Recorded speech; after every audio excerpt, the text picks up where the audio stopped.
coordenando aqui, tá? Isso. Tá bom.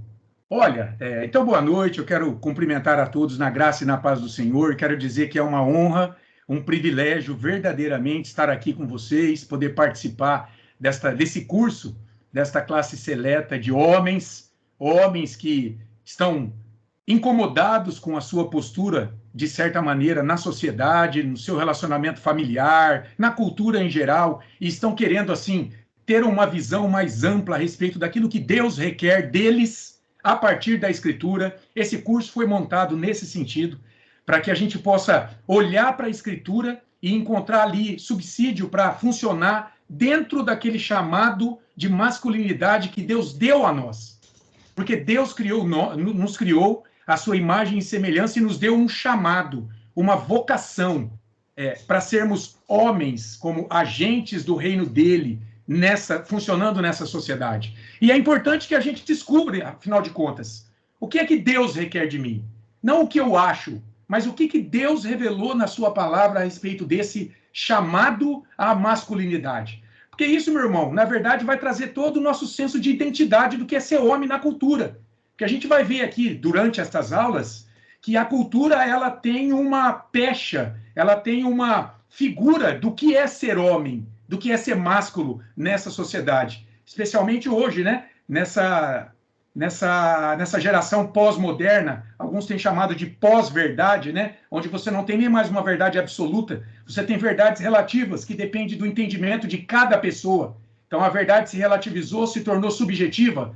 E nesse sentido, o que é ser homem nesse mundo? Nós temos que ter um referencial de algo que é absoluto, de algo que não muda, para que a gente consiga caminhar como homens em segurança, sabendo que a gente está vivendo como homens segundo a vontade daquele que nos criou, não segundo o que o vizinho acha, o que nosso amigo de trabalho acha, mas segundo o que Deus acha, o que ele tem para mim e para você, como homens. Então eu creio que esse curso vai abençoar muito a minha vida, vai abençoar a vida de vocês.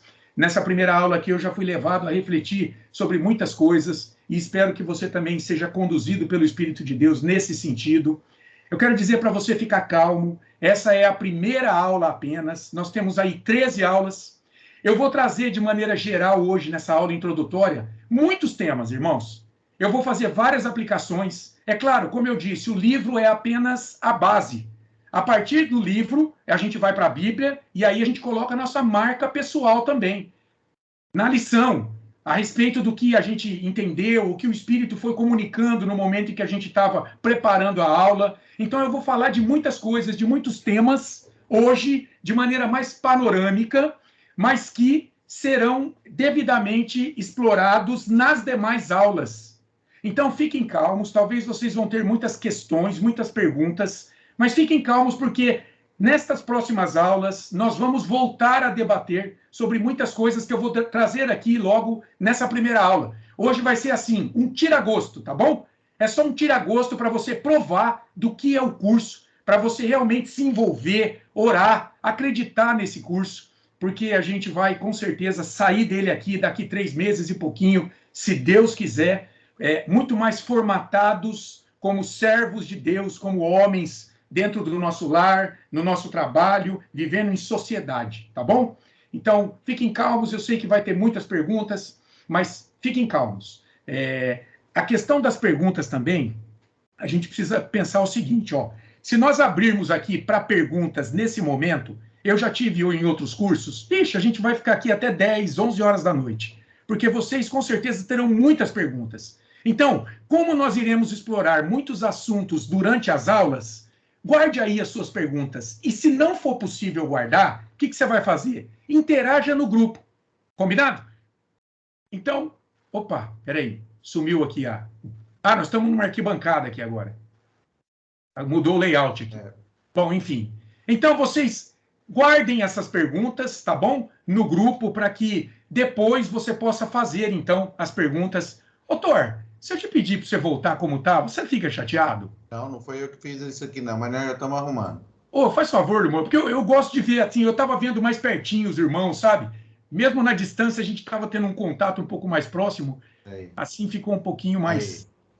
Se puder voltar lá, eu agradeço. Voltou aí? Ainda não. Será que eu tenho que fazer alguma Aqui coisa? para mim mudou. Tem um botãozinho do lado direito aí, tem Vamos lá. os quadradinhos escrito exibir. Peraí, Thor. Vamos lá. Aqui do lado direito. É, lá em cima. Tem uns quadradinhos escrito exibir. Ah, tô vendo. Exibir. Aí você põe modo exibição em grade. Modo exibição em grade. Isso. Pronto. Aí. Perfeito. Aí, voltamos, irmãos. Então, olha lá. A questão das questões, aguardem um pouco. Se não for possível, interaja no grupo, tá bom? E se você ficar constrangido, então pode mandar diretamente para mim. O Neto está aí também. Nesse momento, nós somos aqui os condutores. E eu quero dizer assim também, com muita tranquilidade, que tanto eu quanto o Neto, eu acho que ele concorda comigo, nós estamos aprendendo com vocês, tá bom? Estamos todos aqui aprendendo. Somos todos discípulos de Jesus Cristo. Estamos caminhando aqui num aprendizado constante. Esse é o processo de santificação. O que é a santificação? É algo que o Espírito Santo faz em nós. À medida que a gente vai conhecendo o Senhor na palavra dele, o Espírito Santo vai formando o caráter de Cristo em cada um de nós.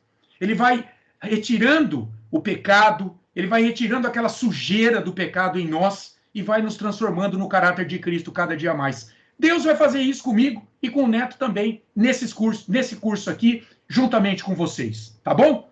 Então nós vamos fazer uma oração para que a gente possa começar aqui a nossa aula, tá joia? Vamos elevar a nossa mente a Deus, então. Eu vou pedir para o Thor. Thor, você pode orar por nós, por favor? Altíssimo e soberano Deus, graça nós te damos, Senhor, por tudo que o Senhor é. Não tínhamos merecimento, mas o Senhor, assim, morreu pelos nossos pecados, e nós te agradecemos, Senhor, por esse direito, por essa graça que nos alcançou. Obrigado. Nós te louvamos e te adoramos por esse momento a qual estamos aqui, Senhor. Homens sedentos da tua palavra, homens sedentos em mudar de vida, homens sedentos a instruir seus filhos e suas famílias. Senhor, abre o coração, que possa ser semente frutífera, possam dar bons frutos ainda na caminhada cristã. Abençoa os professores, que tudo seja para a honra e glória do teu nome. Amém. Tudo Deus. Isso te pedimos em nome de Jesus Cristo. Amém. Amém. Meus irmãos, o autor aqui, quando ele vai para o prefácio desse livro, ele começa dizendo que nós estamos perdendo uma masculinidade cristã forte, bíblica e confiante, que nos leva a ser homens piedosos, maridos amorosos, bons pais e amigos fiéis. Deus nos deu um chamado para a masculinidade, como eu disse. Mas a verdade é a seguinte: como conhecê-lo e vivê-lo? Como conhecer e viver esse chamado que Deus nos deu?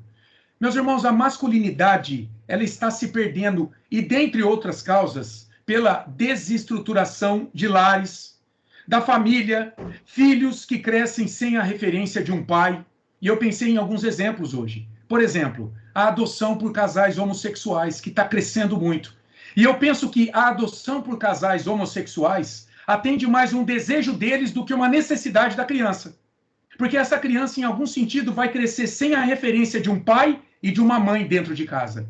Outra coisa, mães também que querem ter gravidez independentes, criar seus filhos sem um pai. Outra coisa, pais ausentes da vida de seus filhos. Essas três causas, de maneira geral, têm mostrado que a masculinidade está se perdendo na sociedade. Meus irmãos, um homem de verdade, ele não é um homem de verdade por apenas viver uma masculinidade natural. Isso é preciso entender. Mas, sobretudo, vivê-la nos modelos divinos. Um homem de verdade é um homem de Deus. Guarde isso. Um homem de verdade é um homem de Deus. Veja, não é o modelo do homem pregado pela cultura secular. Uma cultura afastada dos valores judaicos cristãos. Aquele cara que é bombado da academia. O que tem milhares de likes em seus selfies com o cabelo cheio de gel. O tatuadão fortão. Aquele da violência do UFC. Aquele que sempre bebe com os amigos e é cercado de mulheres bonitas. Ou então a figura do solteirão que pega todas. Ou o mais esperto dos negócios, que tá sempre bem, está sempre com a carteira cheia de dinheiro. Não, meus irmãos, esse é o padrão masculino da sociedade secular. Mas será que esse é o projeto de homem criado por Deus? O padrão de masculinidade projetado por Deus para Adão, o primeiro homem, presta atenção, foi o de um homem que temesse ao Senhor e buscasse viver para a sua glória. Nesse sentido, meu irmão, a sua esposa, ela precisa de um homem de Deus ao seu lado. Os seus filhos precisam de um pai assim. Seus amigos precisam de um amigo de Deus. Sua igreja precisa de líderes que temam a Deus. A sociedade em geral, ela precisa de homens que sejam sal e luz nas trevas, na qual ela está mergulhada. Daí a importância de buscarmos conhecer e viver o chamado masculino que Deus tem para nós, sempre buscando como referencial nosso modelo maior de masculinidade. Não pode ser outro, meus irmãos. É a pessoa do Senhor Jesus Cristo. Olha aqui, eu confesso que quando eu li a capa desse livro, que a gente vai adotar como material auxiliar das nossas aulas, porque a nossa fonte primária é a Bíblia, eu confesso que eu tive que responder à pergunta incômoda. Eu sou um homem de verdade? Talvez você também teve que pensar nisso. E se Deus permitir, meus irmãos, ao longo das aulas, nós vamos entender que do ponto de vista biológico, natural, todos nós somos homens de verdade, claro. Mas um homem não é só um monte de carne, ossos e as funções biológicas entre si. Um homem é, sobretudo, um ser espiritual. É alguém que vai além da biologia para alcançar algo que a ciência ainda não consegue explicar. Veja, um homem é um ser espiritual. E daí, se a gente pensa assim, que um homem de verdade, ele vai além da biologia, essa pergunta aí, homens de verdade, será que eu sou um homem de verdade? Ela ganha uma outra perspectiva, ela tem um outro colorido. Porque, olha só, nem todos os homens biológicos são homens de verdade. Por quê? Porque eles estão vivendo longe do padrão de santidade dada a eles por Deus. Eles não alcançam esse padrão de santidade que os fazem ir além da sua biologia molecular, alcançando uma espiritualidade segundo o padrão de Deus. Então veja, olha que interessante, vocês entenderam isso? Será que eu sou um homem de verdade? Eu sou, do ponto de vista biológico, e eu sou, do ponto de vista espiritual também. Porque eu tenho buscado viver a minha masculinidade não segundo um padrão mundano, mas segundo um padrão de santidade projetado para mim pelo próprio Deus. Meus irmãos, isso estava acontecendo, essa crise toda, isso estava acontecendo com um jovem aventureiro aí, que logo no início do livro, para quem leu o capítulo 1, não é? Vai ver o jovem chamado Brian Deegan, que o autor disse que o conheceu lendo uma revista de esportes em uma barbearia.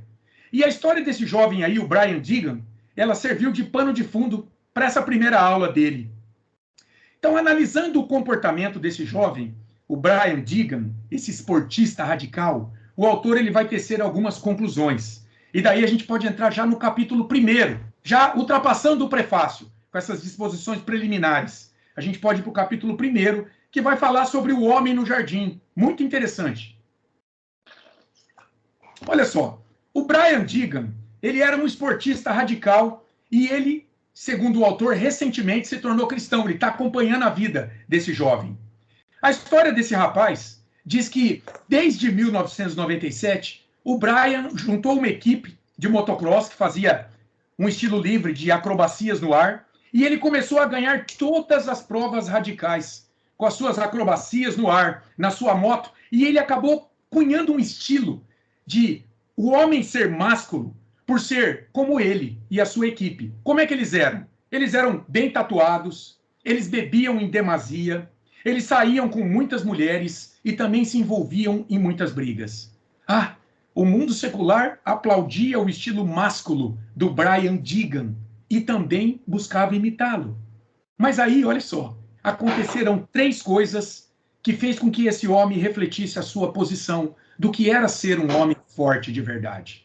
A primeira delas, a sua namorada ficou grávida e quis ter o filho. A segunda, uma manobra radical que o levou a ficar num tratamento de hospital por muitos meses, uma reabilitação dolorosa. E a terceira coisa foi a sua concordância em frequentar uma igreja com a sua namorada. Em pouco tempo que aconteceu com esse homem? Ele aceitou Jesus como seu Senhor e Salvador. Ele começou a discipular, levar os seus amigos a Cristo, aqueles amigos que eram arruaceiros, e muitos deles encontraram o Senhor e foram convertidos. Ele também deixou de um estilo de bebidas, de uso de drogas. E olha que interessante, agora ele quer que a sua filha tenha um modelo de pai cristão diante dela.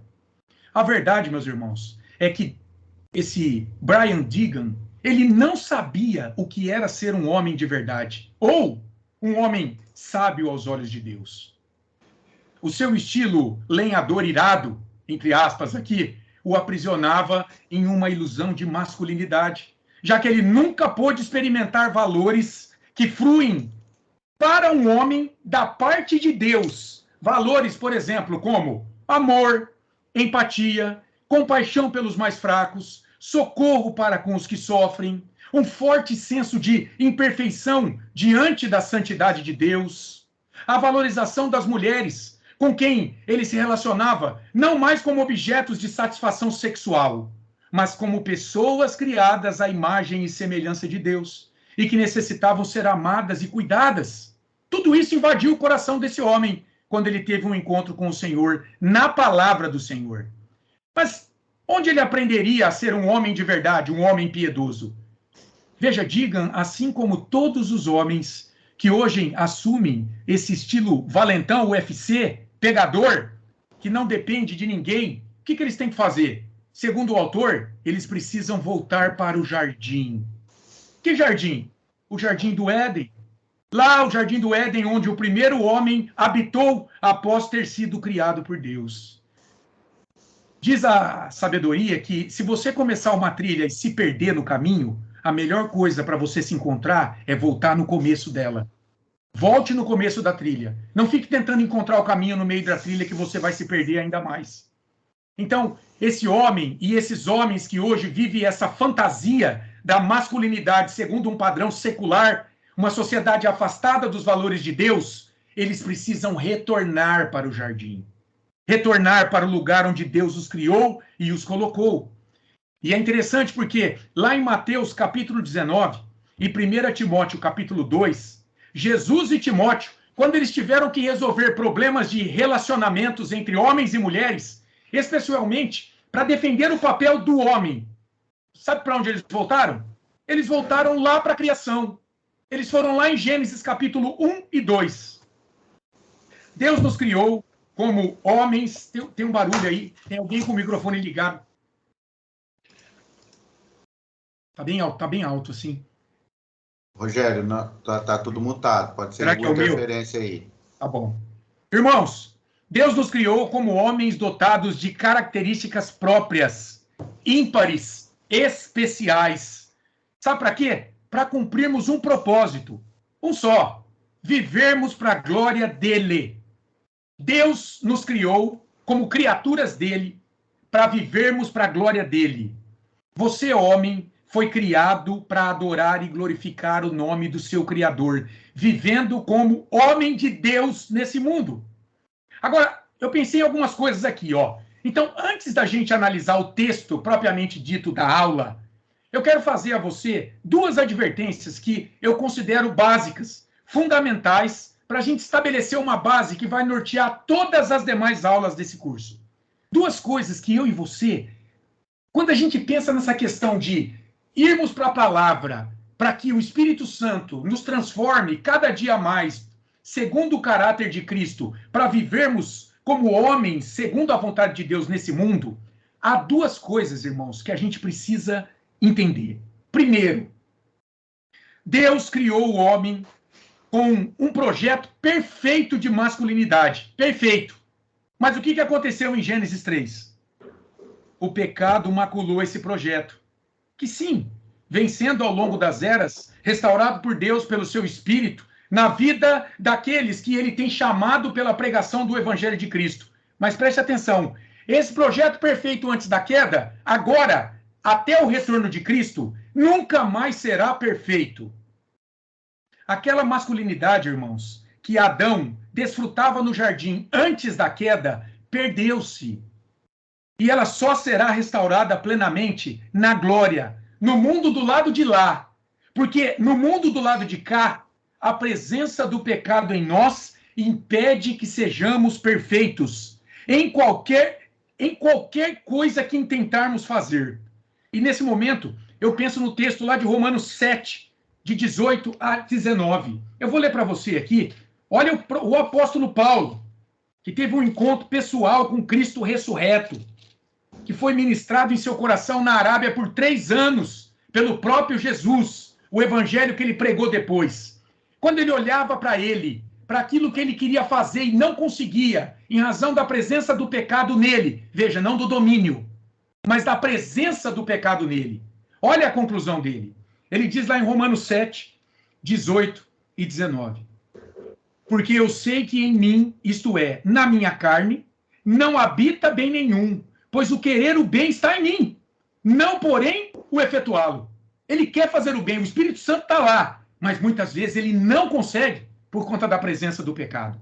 Ele continua, porque não faço o bem que prefiro, aquele que o Espírito me manda fazer, mas o mal que não quero, aquele que pertence à antiga natureza adâmica, que ainda está presente em nós, esse eu faço.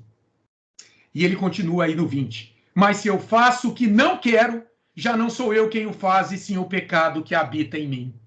Então, para Paulo, irmãos, a verdadeira batalha espiritual não é o que tem sido pregado em muitas igrejas neopentecostais hoje. Tudo culpa do demônio, o que diminui a responsabilidade nossa como seres caídos. A verdadeira batalha espiritual está dentro de nós. É a luta de uma antiga natureza adâmica ainda presente contra esta nova natureza espiritual que Deus nos deu quando nos regenerou em Cristo. E Paulo fala disso lá em Gálatas. Vou ler mais aqui para você, ó. Em Gálatas, capítulo 5, versículo 17. Olha aqui a batalha espiritual dentro de Paulo e dentro de mim e você. Quando a gente pensa em querer sermos homens segundo a vontade de Deus, a gente vai encontrar essa batalha. A gente não pode ser inocente.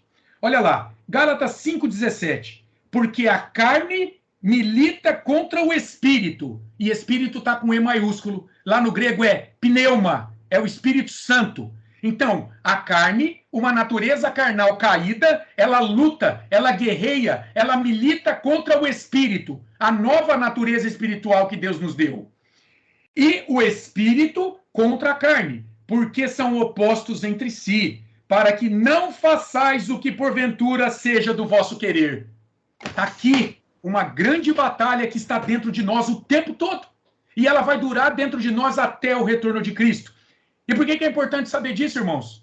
Porque essa batalha ela vai estar aí quando a gente lutar para emplacar um espírito masculino que vem de Deus para mim e para você. Então, essa batalha espiritual, ela não permite que a gente seja perfeito, irmãos. A Bíblia não defende a doutrina do perfeccionismo.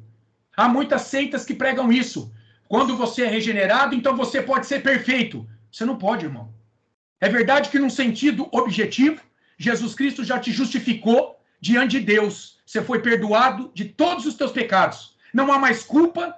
Você é declarado inocente diante de Deus. Não há mais condenação diante de você. Isso. Mas, irmãos, aqui nessa terra, nós ainda teremos que lutar contra o pecado presente em nós.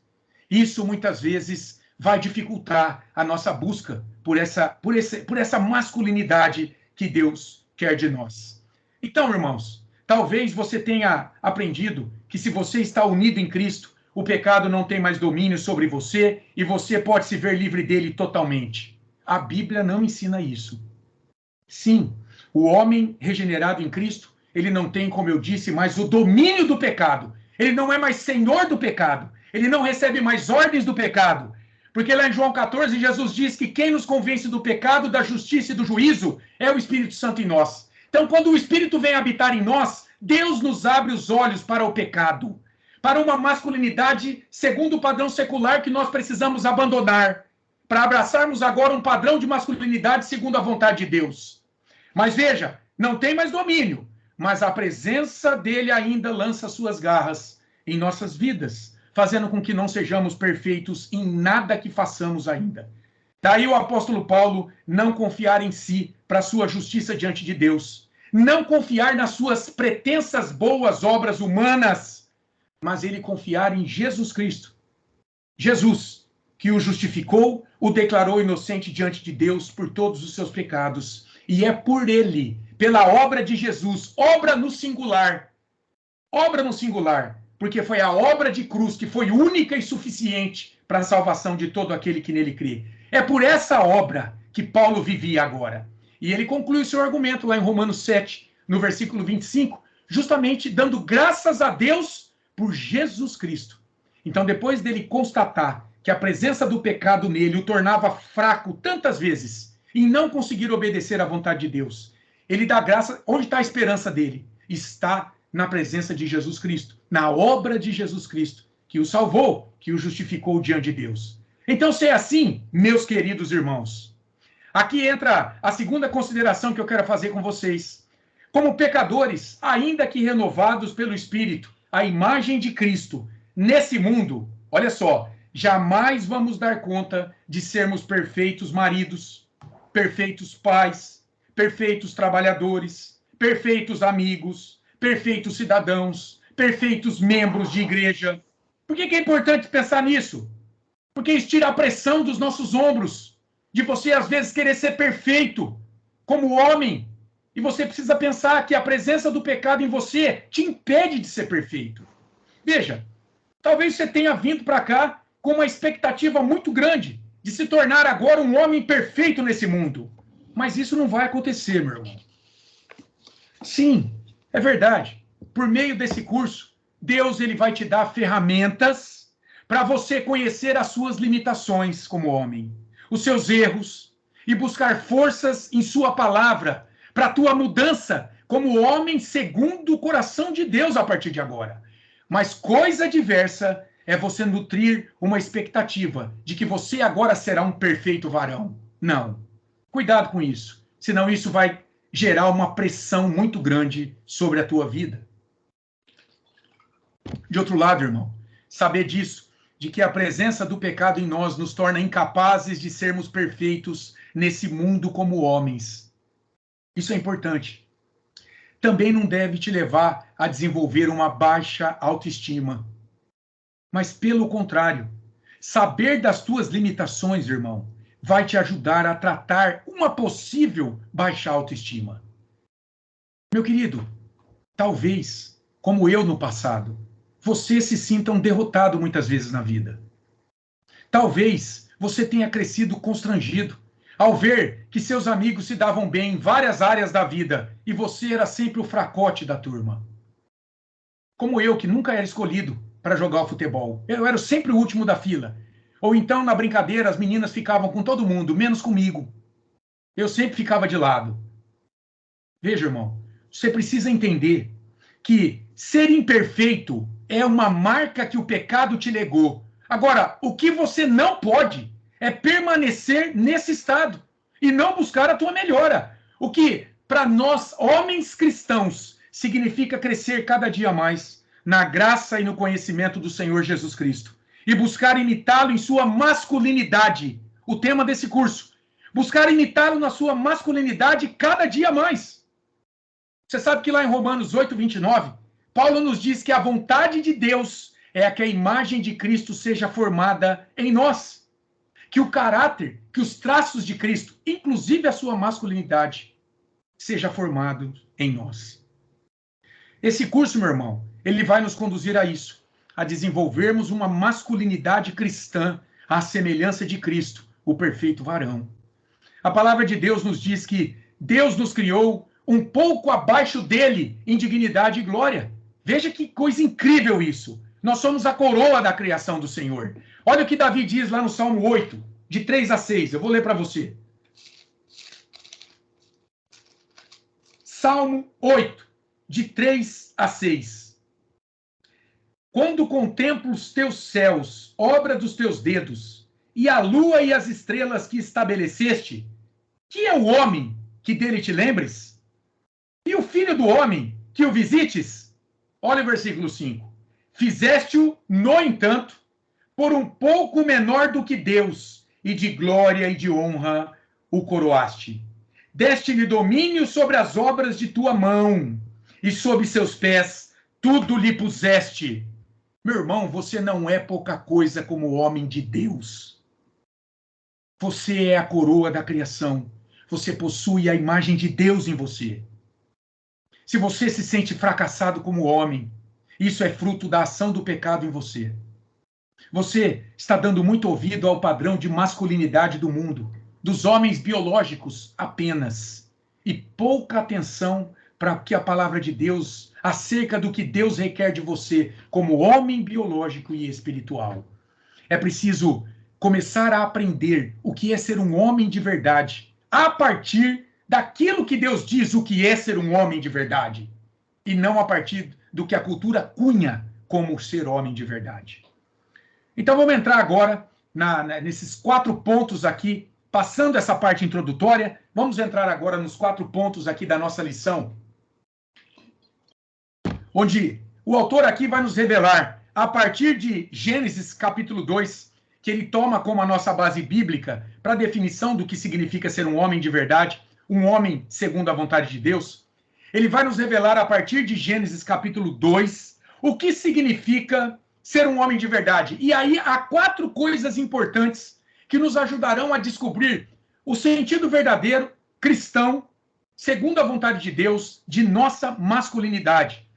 E ele vai dizer o seguinte, olha, a gente precisa entender quem é o homem, onde o homem está, o que ele é e como ele deve cumprir esse chamado à masculinidade. Então vamos lá para o nosso primeiro ponto. Vamos ver aqui quem nós somos à luz de Gênesis capítulo 2. E a gente vai ver que, como já foi dito, nós somos criaturas espirituais. Vamos além da biologia. Nós somos criaturas espirituais. Gênesis 2:7 nos diz que o homem foi criado, meus irmãos, de maneira distinta do restante da criação. Olha que lemos em Gênesis 2:7. Então, depois que criou todas as coisas, formou o Senhor Deus ao homem do pó da terra, lhe deu a biologia ali, e lhe soprou nas narinas o fôlego de vida, e o homem passou a ser alma vivente. Veja, olhando para essa declaração aqui, a gente pode concluir, assim, no mínimo, que Deus nos fez em 2 sentidos muito especiais. Primeiro, a nossa formação ela é distinta dos demais animais criados por Deus, que foram feitos segundo a sua espécie. É só você olhar Gênesis 1:11, Gênesis 1:12, 21, 24 e 25. Deus disse e eles se formaram. Simples assim. Mas o homem não, irmão. O homem foi formado, ele foi moldado por Deus, e eu pensei num escultor que pega uma pedra bruta e lapida, a ponto dela se tornar uma bonita, uma belíssima escultura no final. O homem teve uma formação especial. Primeira coisa, o homem não foi formado como o restante da criação. O homem teve uma formação singular da parte de Deus, especial. Mas, em segundo lugar, o mais incrível do que somos como homens é uma alma, irmãos. O espírito, que eu entendo que é a mesma palavra na raiz grega, então alma e espírito no Novo Testamento aponta para a mesma completude física, etérea do homem. O homem tem uma alma, um espírito, que nos foi comunicado da parte de Deus. Quer dizer, irmãos, não somos apenas carne como os animais, mas temos uma alma, um espírito que veio da parte de Deus. E por isso, nós lemos em Gênesis 1:27, que nós temos a imagem de Deus, justamente em razão de termos sido formados com traços do caráter do próprio Deus. Vixe, isso é muita coisa, meus irmãos. Nós temos a imagem de Deus no sentido de termos sido formados com traços do caráter de Deus. A teologia, ela chama de atributos comunicáveis de Deus. Existem atributos de Deus que são incomunicáveis ao homem, que Deus não comunicou a nós. Por exemplo, a sua onipresença, a sua onipotência, a sua onisciência, a sua eternidade. Isso não foi comunicado a nós. Nós não estamos presentes em todo o tempo ao mesmo tempo. Nós não temos o conhecimento de todas as coisas ao mesmo tempo. Nós não temos todo o poder. e nós também não somos eternos. No sentido de termos sido criados lá na eternidade, vivermos desde a eternidade, como o Pai, o Filho e o Espírito vivem desde a eternidade. Mas veja, há outros atributos comunicáveis que nós possuímos e que Deus nos legou na criação, como sua imagem. Por exemplo, a capacidade de amar, de se comunicar, de ser justo, de ser belo, de ser criativo, de ser paciente, de ser bondoso, entre outros.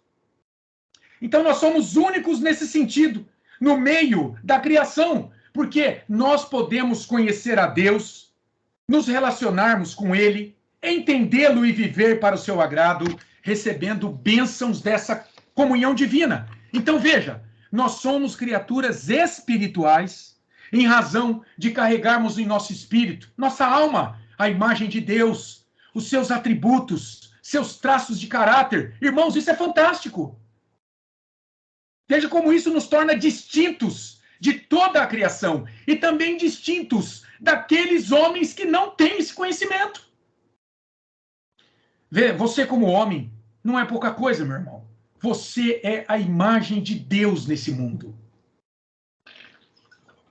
Esse é o nosso primeiro ponto. O que somos? Criaturas espirituais. Em segundo lugar, onde é que Deus nos colocou quando nos criou? Olhando para Gênesis 2, ele nos colocou no jardim.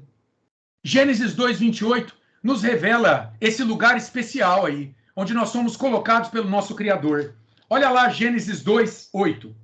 E plantou o Senhor Deus um jardim no Éden, na direção do Oriente, e pôs nele o homem que havia formado. Meus queridos, o jardim do Éden, ele representava o lugar onde o homem viveria em aliança, em pacto, relacionando-se com Deus no desfrute de uma relação envolvendo direitos e obrigações. Isso fica claro ao lermos, por exemplo, os versículos 15 e 17 de Gênesis 2. Olha o relacionamento de Deus com Adão e Eva ali. Gênesis 2, 15 e 17. Tomou, pois, o Senhor Deus ao homem e o colocou no jardim do Éden para o cultivar e o guardar. E o Senhor Deus lhe deu esta ordem: de toda árvore do jardim comerás livremente, mas da árvore do conhecimento do bem e do mal não comerás, porque no dia em que dela comeres, certamente morrerás. Veja, irmãos, no jardim do Éden, Adão viveria na presença de Deus. Ele conheceria a vontade de Deus para a sua vida. Ele andaria em santidade na presença de Deus, prestando contas de tudo que fizesse.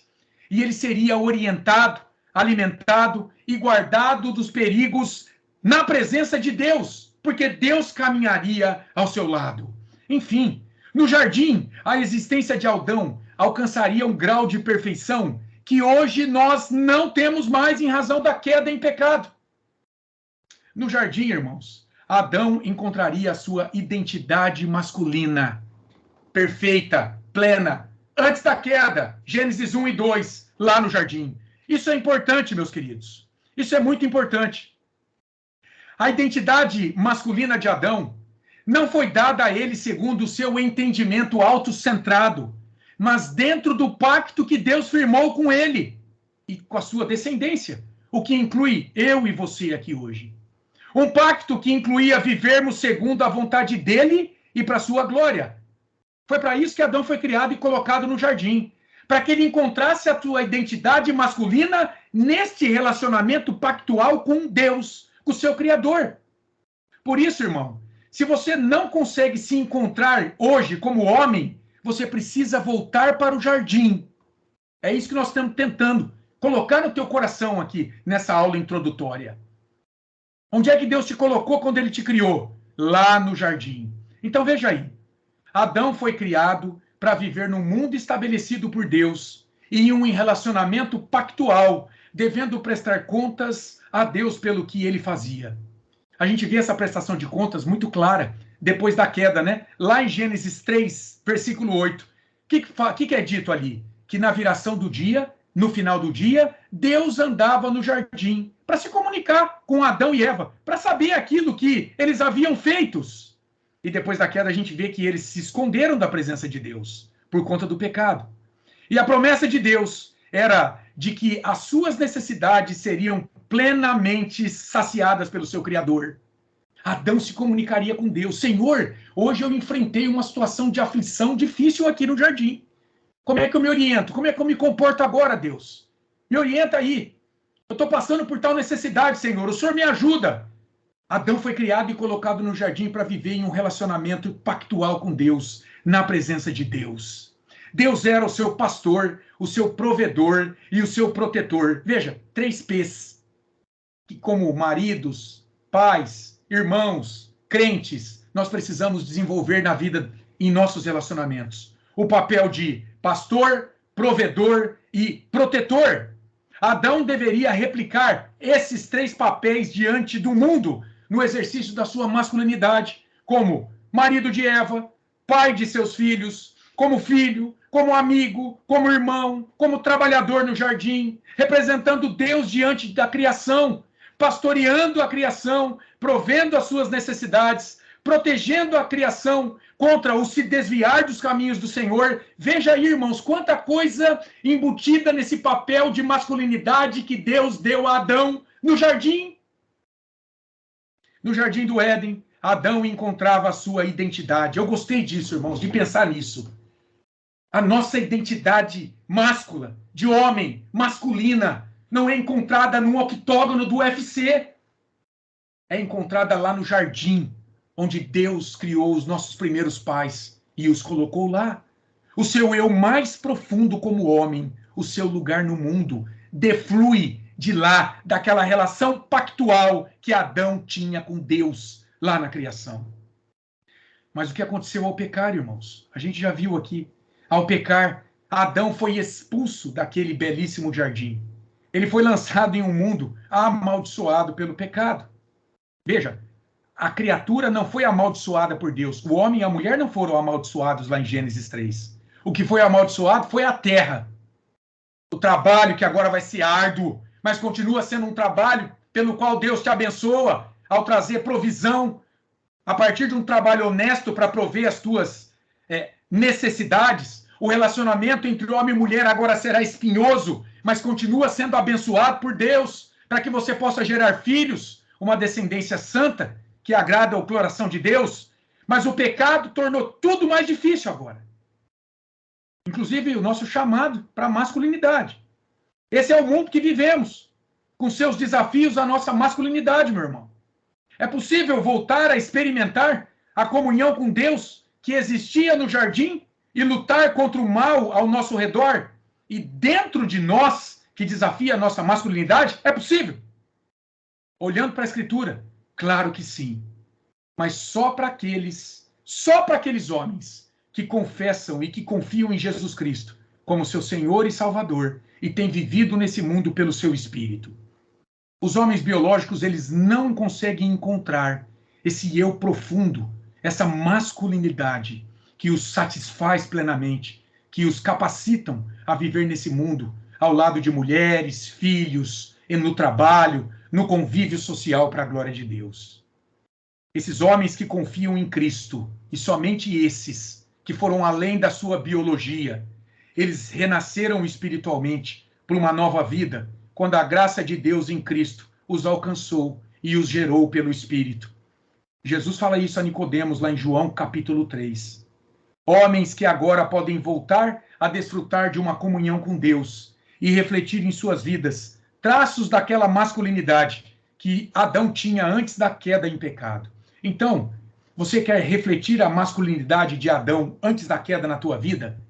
Você precisa se revestir do novo Adão, pela fé, Jesus Cristo, como Paulo nos ensina lá em Romanos capítulo 5, e do seu Espírito ressurreto, morando, habitando em nós, que veio até nós para que a gente agora glorificasse a Deus em uma masculinidade que voltasse a brilhar para a sua glória.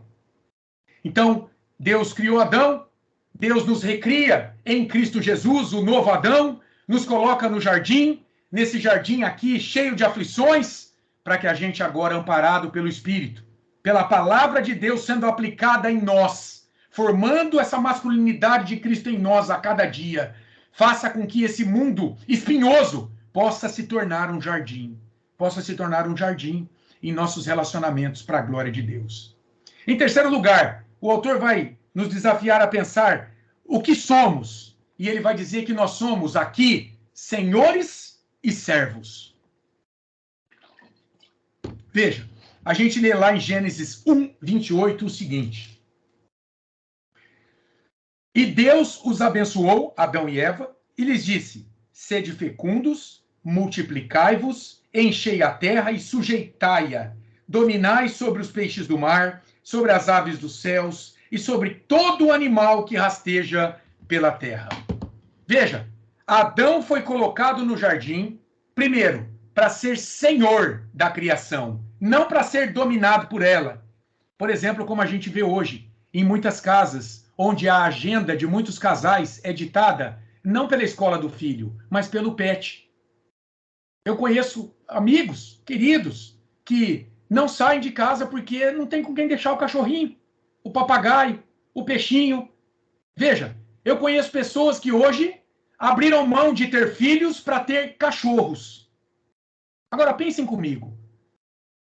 Não vou discutir aqui todos os motivos que envolvem essa escolha, mas, havendo possibilidade de ter filhos, você abre mão disso, como criado à imagem e semelhança de Deus, para optar em ter cachorros. Será que isso está cumprindo uma ordenança de Deus? Olha para que Deus criou Adão e Eva. Gênesis 1, 28. E Deus os abençoou e lhes disse, sede fecundos, tenham relacionamentos, multiplicai-vos, enchei a terra e sujeitai-a, dominai a criação. Não sejam dominados por ela, não invertam a ordem que eu estou dando a vocês. Veja, irmãos, que coisa importante para a gente pensar. Então, Deus criou Adão para que ele sujeitasse a criação, fosse senhor da criação em primeiro lugar. E, em segundo lugar, para que ele também fosse servo fiel de Deus diante da criação.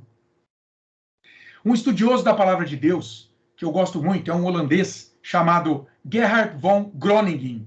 Ele diz que Deus deu ao homem 3 mandatos criacionais ao criá-lo. Primeiro, Deus deu um mandato espiritual, um mandato social e um mandato cultural. O mandato espiritual que Deus deu ao homem diz que ele diz respeito à sua capacidade de se relacionar com Deus, com o seu Criador, de ter comunhão com Deus, de viver em plena comunhão com Ele. Mandato espiritual. Nós temos essa capacidade. Deus é um Deus pessoal que pode ser buscado por nós em oração, quando a gente medita na palavra dele e o busca de maneira sincera e de todo o coração. Um mandato espiritual. Mas além dele, Deus nos deu também um mandato social, a sua capacidade que nós temos de nos relacionarmos com nossos semelhantes. Por exemplo, no casamento e nos nossos relacionamentos sociais em geral.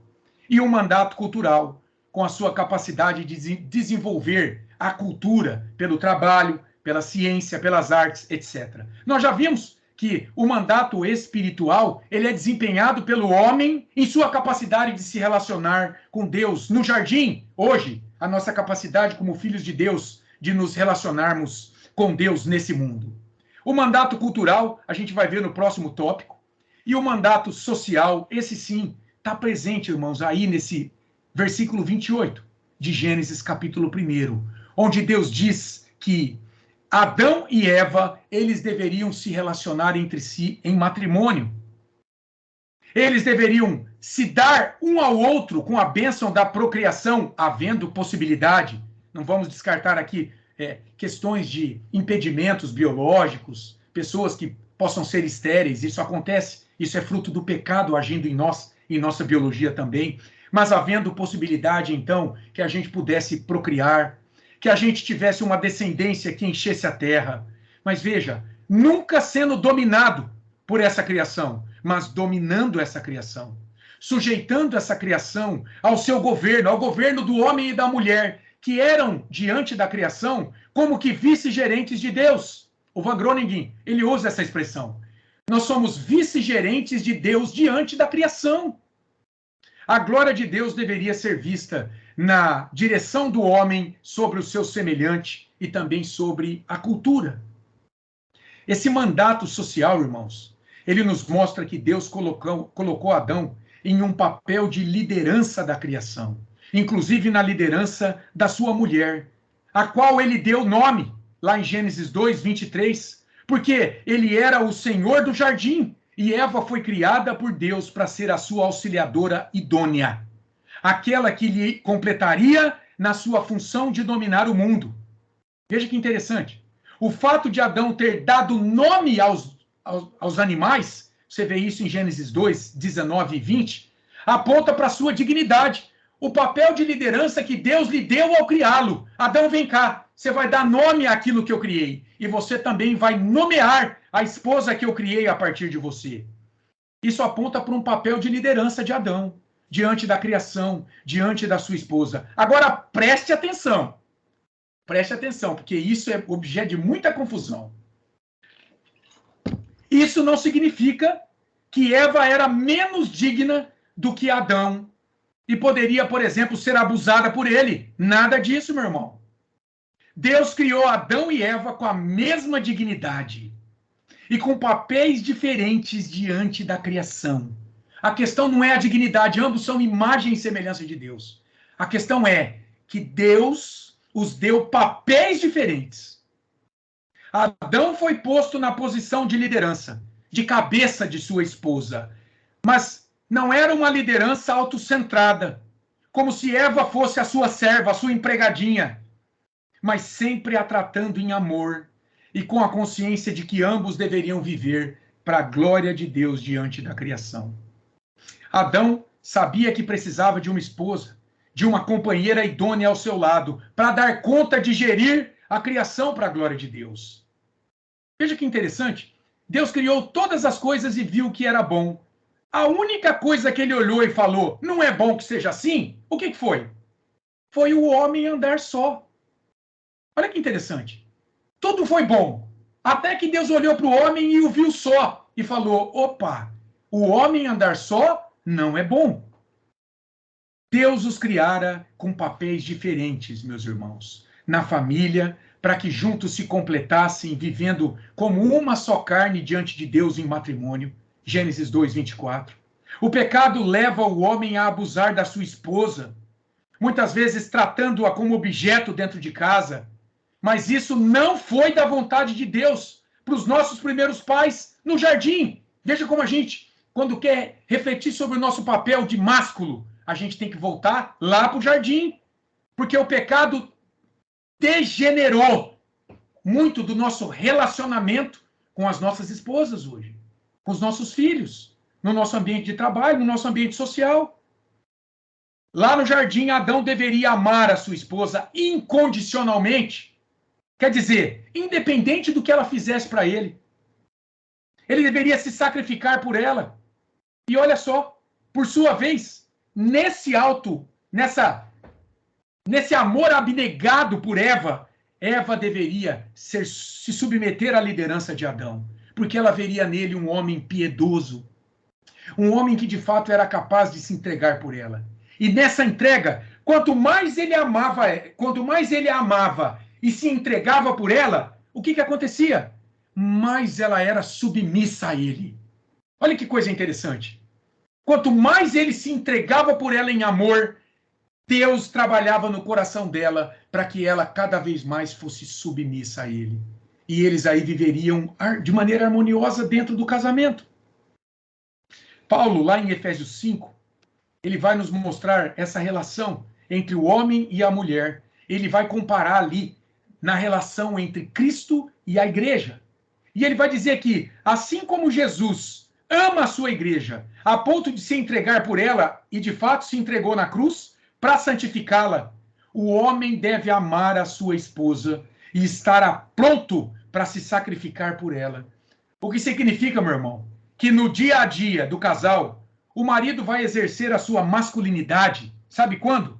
Quando se doar pela sua esposa, por exemplo, ao auxiliá-la nas tarefas do lar, lavando um prato, arrumando uma cama, lavando um quintal.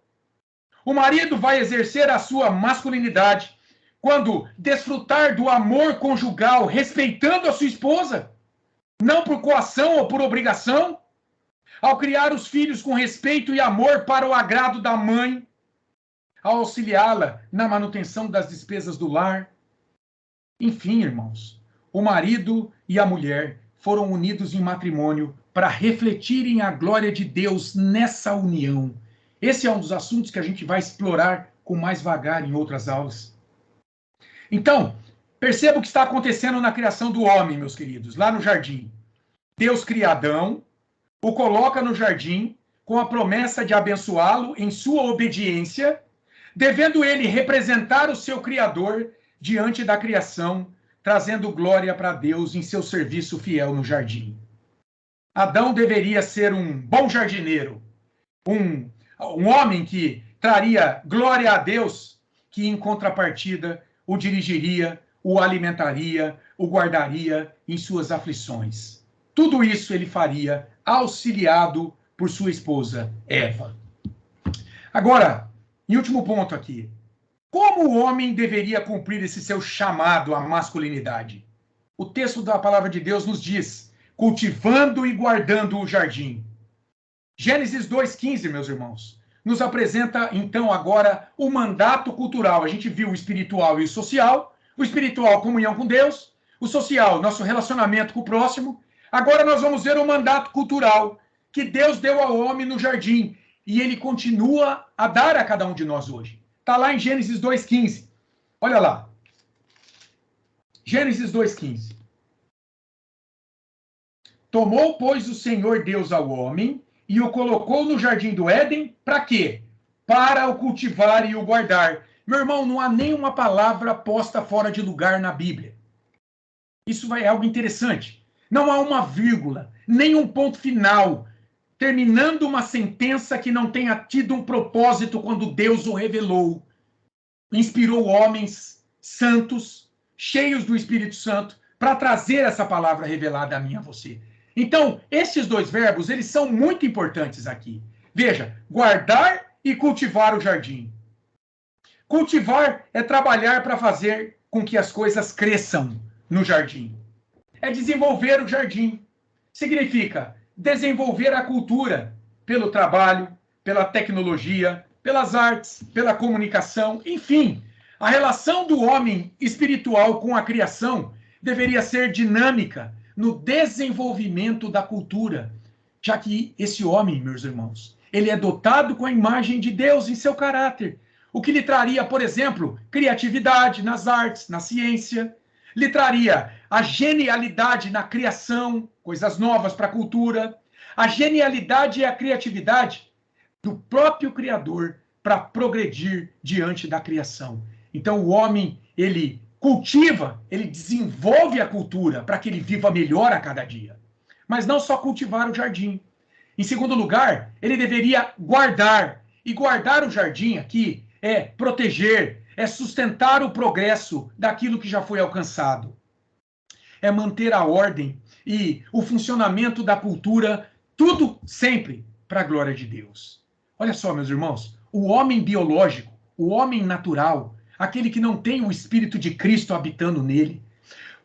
Para esse homem, o padrão de masculinidade, segundo este mundo, ele, na verdade, tem pouco espírito altruísta, no sentido de buscar viver para desenvolver a cultura para o bem do seu semelhante. Não, o padrão desse homem biológico apenas, ele é um padrão autocentrado, na busca do seu próprio prazer. É diferente da masculinidade do homem espiritual, que trabalha, por exemplo, que desfruta do lazer, da vida social em geral, para colaborar com o progresso da humanidade e sempre com o fim último da glória de Deus. Irmão, faz toda a diferença pensar assim. Quando você está empreendendo algo na cultura, quando você está desenvolvendo algo na cultura, você está abençoando o teu semelhante, você está glorificando a Deus. O homem natural, o homem biológico, esse homem não regenerado, esse homem que extrai o seu padrão de masculinidade de uma cultura secular, não marcada pelo padrão da palavra de Deus. Ele é autocentrado, ele é egoísta, ele faz as coisas buscando um benefício próprio e como fim próprio, nunca para a glória de Deus. Veja, irmãos, quanta coisa aí que flui dessa masculinidade segundo o padrão de Deus, que Deus quer ver na minha e na tua vida a partir de agora. Para que você se complete como homem na sua casa, no seu trabalho, na vida social, seja lá onde você estiver. Então, a vontade de Deus, irmão, para o homem que ele criou, é que ele espelhe a sua glória no mundo por meio de uma vida aprovada por Deus, na qual, por meio da liderança de um lado e do serviço de outro, esse homem agora desenvolva a cultura, marcando-a com os valores do Evangelho de Cristo. É o resumo do capítulo aí feito pelo autor. O autor aí no final ele diz o seguinte: com base no ensinamento de Gênesis 2, eu vou ler aqui, ipsis literis para você. Olha lá. Com base no ensinamento de Gênesis 2, os homens devem entrar no mundo que Deus criou como os homens que ele nos fez para ser senhores e servos sob sua autoridade, a de Deus, a fim de que possamos cumprir nosso mandato, cultivar e guardar. Entrando aqui já na nossa conclusão, veja aí, já é 9h07, graças a Deus, não é? Diz que quando o jogo é bom, passa rápido o jogo, então já quase 1 hora aí. Então olha só, o ponto do jovem Brian Deegan, aquele jovem lá que a gente começou a pensar na história dele, radical, antes de ter um encontro com Cristo, eu pensei no seguinte: o ponto do jovem Brian Deegan, antes da sua conversão a Cristo, era que, na vida sem limites, buscando sua identidade masculina em si mesmo, para sua própria satisfação, qual era o ponto dele? Era que ali ele encontraria a sua real masculinidade. Mas o que aconteceu depois que ele se converteu? Não. Ele entendeu que a sua verdadeira identidade como homem está em conhecer a Deus e desfrutar da sua vontade para a sua vida. Este é o chamado masculino para mim e para você nesse mundo marcado pelo pecado, meu irmão. Para além da biologia, nós somos homens espirituais. Fomos colocados por Deus em um mundo real, corrompido pela queda, que não reflete mais a glória de Deus, com a responsabilidade de sermos sal e luz como senhores sobre toda a criação. É o que o salmista Davi, lá no Salmo 8,5, nos diz. Deus nos deu o domínio da criação. Nós não somos dominados por ela, nós somos o domínio dela. Somos vice-gerentes de Deus diante da criação. O autor do livro assim resume o nosso mandato masculino. E aqui eu vou ler ipsis literis novamente. Abre aspas. Que sejamos homens espirituais, colocados em relacionamentos definidos por Deus no mundo real, como senhores e servos sob Deus, para dar o fruto de Deus ao servir e liderar. Fecha aspas. E nesse processo, irmãos, nós encontraremos nossa verdadeira identidade masculina, nosso papel nesse mundo como servos do Deus Altíssimo. Meus irmãos, esse livro nos levará a entender a nossa posição de homens de Deus nesse mundo, de um lado, e também nos desafiará a termos a coragem de sermos diferentes do padrão de masculinidade que vem sendo pregado por essa cultura secular que se afasta cada dia mais do padrão de Deus. Para fazermos apenas algumas aplicações iniciais aqui do estudo, eu pensei em algumas aqui para você, nós podemos dizer que, por exemplo, como maridos, em vez de sermos agressivos e dominadores de nossas esposas, Deus nos chama para amá-las e se entregar por elas, para santificá-las no lar, como Cristo fez com a sua igreja, ao se entregar na cruz do Calvário. Paulo vai desenvolver isso em Efésios 5, nós vamos ver em outras aulas. É nesse amor abnegado que a sua esposa, meu querido, será cada dia mais submissa a você, homem, um parceiro dela dentro de casa, nas tarefas do lar, no cuidado dos filhos, no desfrute de uma intimidade em comum acordo, não sob coação, na manutenção das despesas da casa. Assim ela o amará cada vez mais e ela se sujeitará cada vez mais à sua liderança como cabeça do casal. Não é na dominação, é no amor que você devotará a ela. É ali que ela vai se sujeitar a você como líder, como cabeça dela dentro do lar. De outro lado, meu irmão, não queira mostrar para seu filho que é homem não chora jamais. Nada disso. O padrão de masculinidade de muitos homens biológicos é esse. Homem que é homem não chora não. Eu cresci ouvindo isso do meu pai. Meu caro, quando a gente olha para a Escritura, e olhando para o padrão máximo de nossa masculinidade, Jesus Cristo, sabe o que a gente vai ver nele? Que Jesus chorou ao ver o seu amigo Lázaro morto. Que Jesus chorou e lamentou diante da cidade de Jerusalém, antes dele ser crucificado por ela, porque ele sabia que ela o rejeitaria. Jesus se entristeceu tantas vezes diante da dureza do coração humano, escravizado pelo pecado. Deixe seu filho ver que você é um homem sensível à dor do próximo, meu caro. Que chora com ele diante das suas derrotas. Por exemplo, quando ele vai mal numa prova. Deixe seu filho ver que você enfrenta desafios difíceis no trabalho. Que você não se vende para a desonestidade, mas continua sendo firme em Cristo, acreditando que Deus vai prover as tuas despesas lá. Chore diante da míngua do teu salário, muitas vezes. Deixe seu filho ver, por exemplo, que diante da desilusão do primeiro amor, você é capaz de chorar com ele. Não tenha medo, meu irmão, de se mostrar vulnerável diante da feiura desse mundo marcado pela queda. Confie naquele que já venceu esse mundo por você, Jesus Cristo. Ele é o teu padrão de masculinidade, e não o mundo.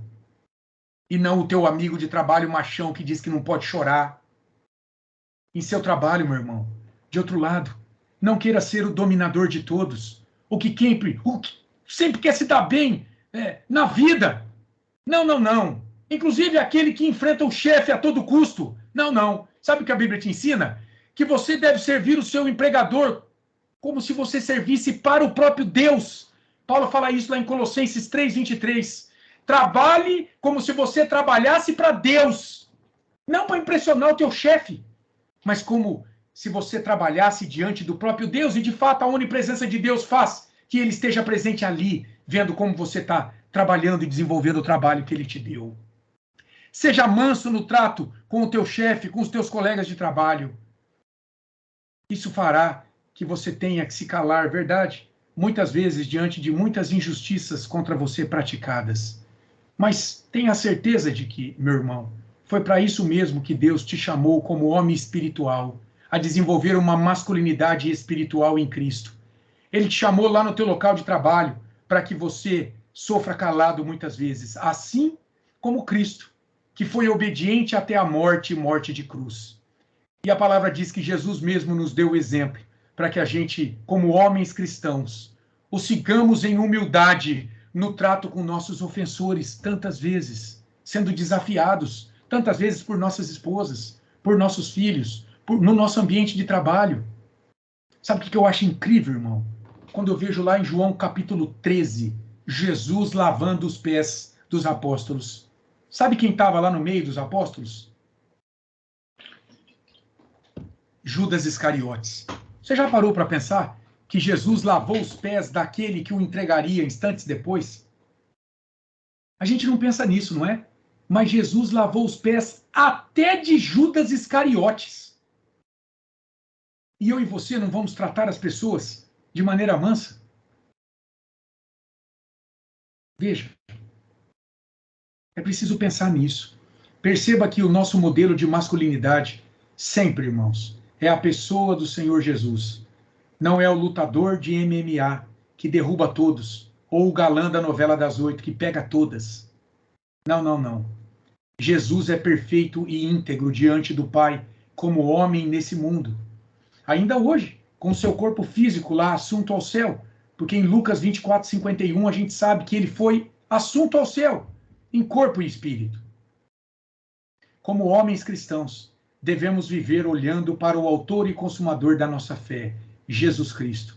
O escritor de Hebreus, lá em Hebreus 12:1-3, é um texto que serve muito bem para nós hoje, homens tementes a Deus nesse mundo marcado pelo pecado, que estamos lutando para trilhar uma masculinidade, espelhando-nos em Jesus Cristo.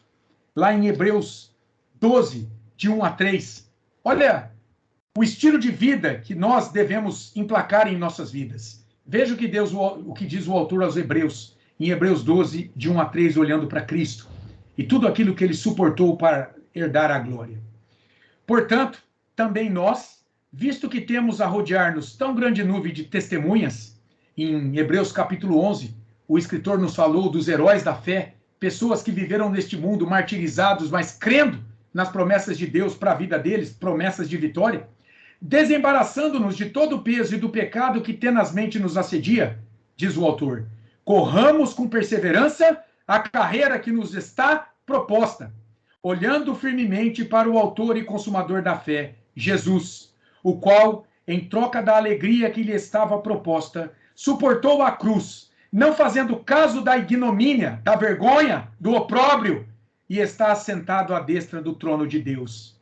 Considerai, pois, atentamente aquele que suportou tamanha oposição dos pecadores contra si mesmo, para que não vos fatigueis desmaiando em vossa alma.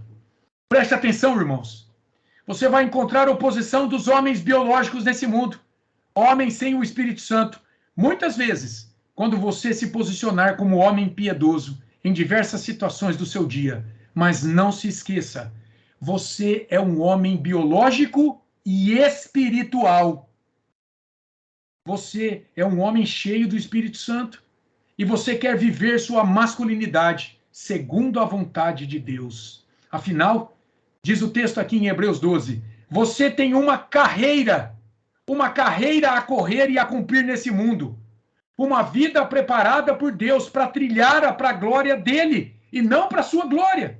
E nesse processo aí, nessa trilha, nessa carreira, durante a tua vida, você encontrará contentamento e felicidade.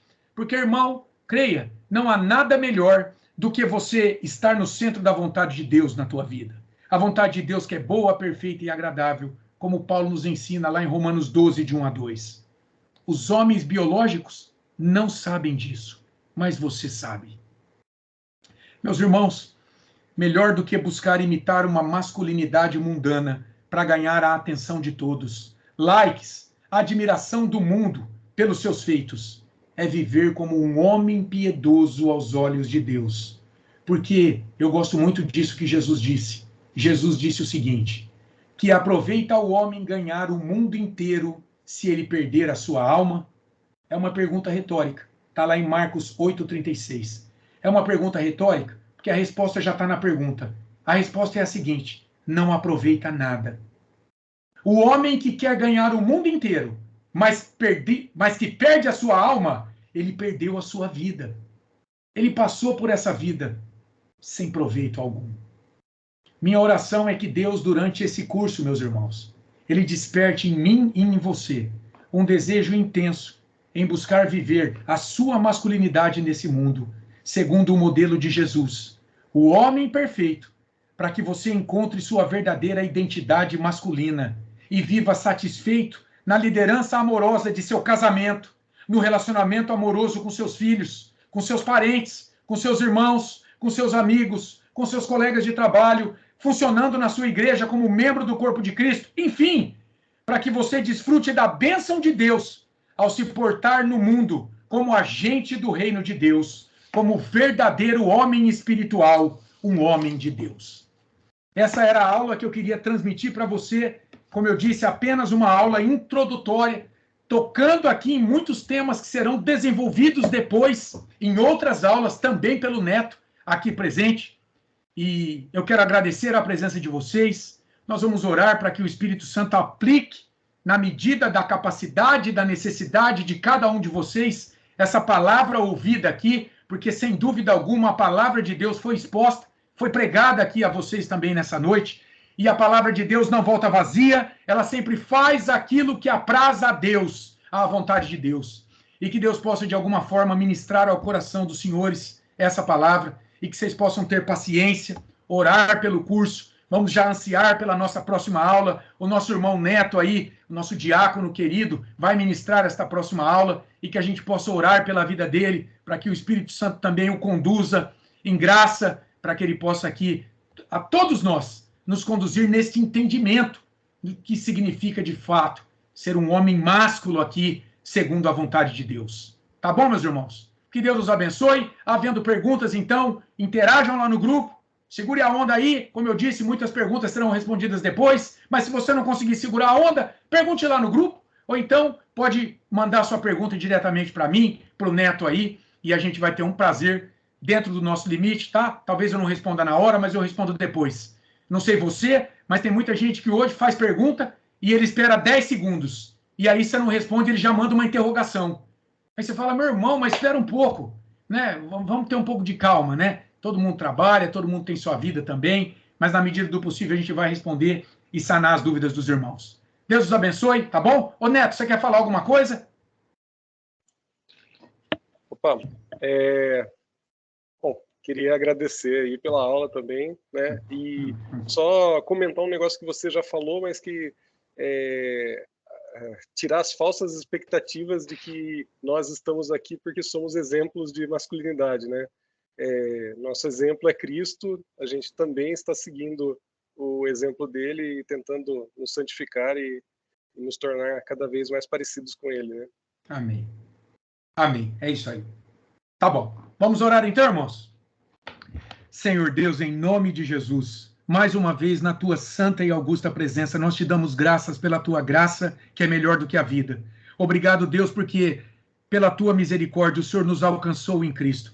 Homens miseráveis, Senhor, pecadores, inimigos teus, alcançados pelo teu favor, pela tua graça, pelo sangue de Cristo, lavados, regenerados de todo o pecado, para viver em santidade na tua presença. Ajuda-nos, Senhor, como maridos, como pais, como filhos, como trabalhadores, como homens vivendo nesta sociedade caída em pecado. Ajuda-nos, Senhor, para a glória do teu nome, que possamos viver aqui bem despertos pelo teu Espírito Santo, para que o teu nome volte a receber glória em nossas vidas. Ó Senhor, obrigado pela vida dos meus irmãos aqui reunidos, que o teu Espírito Santo possa ministrar na medida da necessidade de cada um deles, ao coração deles. Fala, Deus, ao coração deles, que o Senhor os proteja do mal, que o Senhor encaminhe a vida deles segundo a tua palavra, Deus, que eles possam ter prazer em crescer na graça e no conhecimento do Senhor Jesus Cristo e viver como homens neste mundo para a glória do teu nome. Ó Senhor, obrigado.